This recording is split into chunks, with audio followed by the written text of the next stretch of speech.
तो नहीं है मन में? नहीं, एकदम डर नहीं है। प्रशासन ने रास्ता बनाया है, रास्ता की सुविधा दी है, यहाँ पे एडमिनिस्ट्रेशन है। और पर जिस तरह की त्रासदी थी, जितनी बड़ी त्रासदी हुई है, उसके बावजूद जितना होना चाहिए था नहीं हुआ। पर एक साल में कमी तो बहुत रही है। बेटा, आज ही के दिन तबाही आई थी, मन में डर तो नहीं है कोई? नहीं, कोई डर नहीं। अच्छा लग रहा है यहाँ आके? हाँ, बहुत लग रहा है, बहुत अच्छा लग रहा है। बहुत अच्छा लग रहा है। तो बच्चों के मन में किसी भी प्रकार का डर यहाँ पे दिखाई नहीं दे रहा है। सुबह का वक्त है और लोग श्रद्धालु अंदर पूजा अर्चना करने जा रहे हैं। बाहर से आने वाले भक्त भले ही किसी भय से इनकार कर रहे हों, लेकिन जिन्होंने मौत के साक्षात दर्शन किए थे, उनका अनुभव अलग है। मेरे साथ हवलदार साहब है, आर्मी के जवान है, उस वक्त वो खुद मौजूद थे, उनसे बात करेंगे। वो मंजर कैसा था? क्या नाम है आपका? सबसे पहले हवलदार रंजोत सिंह साहब, वो मंजर कैसा था? वो मंजर बहुत भयानक था।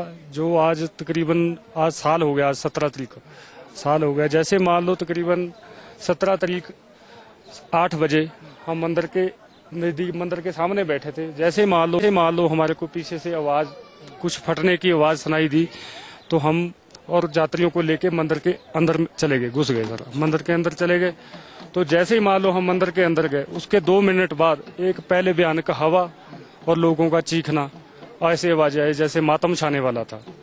तो जैसे ही मान लो तकरीबन उसके 2 मिनट बाद एक बहुत ही ऊंचा पानी आया, तकरीबन 20 फुट ऊंचा पानी था, जो उसने तकरीबन पूरा जो सामने वाला आप देख रहे हो कि बाजार था पूरा, तो एक बर्बाद कर दिया 5-6 मिनट में। थोड़ा लंबा पूछे थे, थोड़ा 6 मिनट में। सिंह साहब, मैं आपसे और जानना चाहता हूँ, जिस तरीके से 6 मिनट में, करीब 5-6 मिनट में सब कुछ बर्बाद हो गया, आपने अपनी जान कैसे बचाई? हमने तो जान बचाना क्या है, किसी को कुछ नहीं सूझ रहा था, लेकिन हमने यात्रियों को साथ लिया।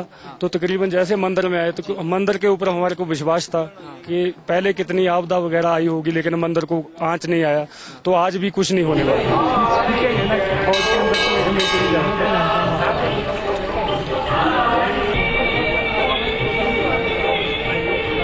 सैलाब के बाद केदारनाथ में राहत और बचाव के काम की जिम्मेदारी संभालने वाली सेक्टर मजिस्ट्रेट मीरा की आंखें 1 साल पहले की घटना को याद कर आज भी भर आती हैं। केदारनाथ एरिया की सेक्टर मजिस्ट्रेट मीरा जी मेरे साथ मौजूद है, उनसे बात करेंगे। मैम, आज 17 तारीख है और आज के दिन तबाही आई थी, सब कुछ बर्बाद हो गया था, आज भी तबाही के सबूत यहाँ पे मौजूद है। देखती हैं तो क्या महसूस करती है? काश हम और कुछ लोगों को बचा पाते, लेकिन ये प्रकृति के आगे और ईश्वर के आगे किसी की भी कुछ नहीं चल सकती। और 17 तारीख का दिन हमारे लिए काफी दुखदायी था, जिस दिन यहाँ पे काफी सारी यात्री थे और अचानक जो ये भीषण जल प्रलय की जो आपदा हुई और काफी लोग इसमें जो है हताहत हुए। तो बस यही थोड़ा सा मन में रहता है कि काश कुछ और लोगों को हम लोग बचा पाते। रामबाड़ा, गौरीकुंड, गुप्त काशी तक तबाही दिखाई दे रही थी और उसमें बहुत लोग मारे गए थे। मैं आपसे जानना चाहता हूँ, आप यहाँ की इंचार्ज हैं, सेक्टर मजिस्ट्रेट हैं, किस रूप में लोगों की मदद इस बार की जा रही है? शासन, प्रशासन, स्वयंसेवी संस्थाओं ने और बहुत सारे कॉर्पोरेट सेक्टर ने, धार्मिक संस्थाओं ने काफी मदद की है। लास्ट ईयर से अब तक जितने भी लोग यहाँ पे जिनकी यहाँ पे मृत्यु हुई है या जो लोग यहाँ पे जो प्रभावित हुए हैं, उन लोगों को भरसक प्रयास किया जा रहा है कि अधिक से अधिक उनको जो है सहायता प्रदान की जाए, किसी तरीके से उनकी आजीविका जो है उसको पुनर्जीवित किया जाए। और उनको पूरा भरसक प्रयास है कि वो अपनी जिंदगी, जो लोग प्रभावित हुए हैं, उनके बच्चे, उनकी महिलाएं, उनकी परिवार के लोग जो है दोबारा से जो है एक नई जिंदगी की शुरुआत करें, इसके लिए सभी लोग प्रयासरत हैं। केदारनाथ में तबाही दबे पांव आई थी। रात में आए सैलाब से पहले पानी की एक बड़ी धारा केदारनाथ धाम की ओर आई थी। उसके कुछ ही देर बाद मंदाकिनी कयामत बनकर लोगों पर टूट पड़ी।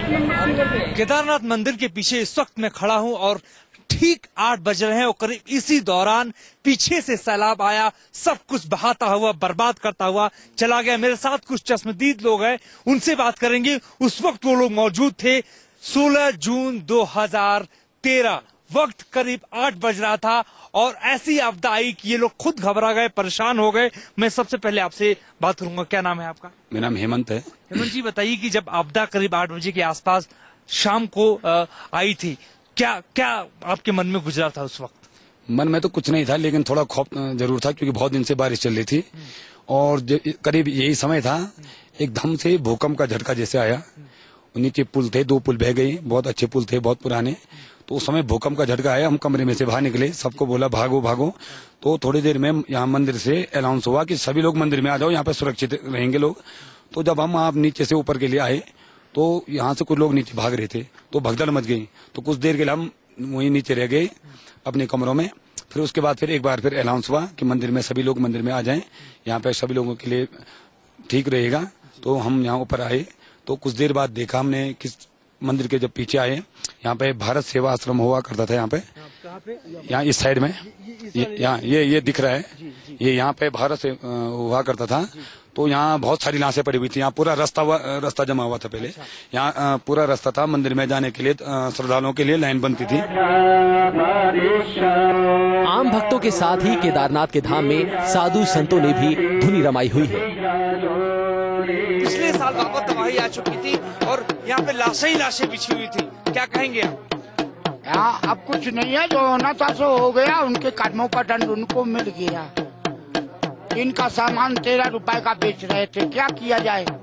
कोई प्रशासन भी मदद नहीं कर रहा था, सब बाबा लोगों का दोष दे रहे थे और बाबा लोगों की झोपड़ी जला दिया।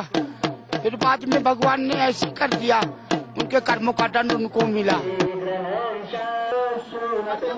केदारनाथ एक बार फिर बीती बिसार के आगे बढ़ रहा है। समय के साथ लोगों के जख्म भी भर जाएंगे, लेकिन केदार घाटी प्रलय के उस अनुभव को शायद ही कभी भुला पाए।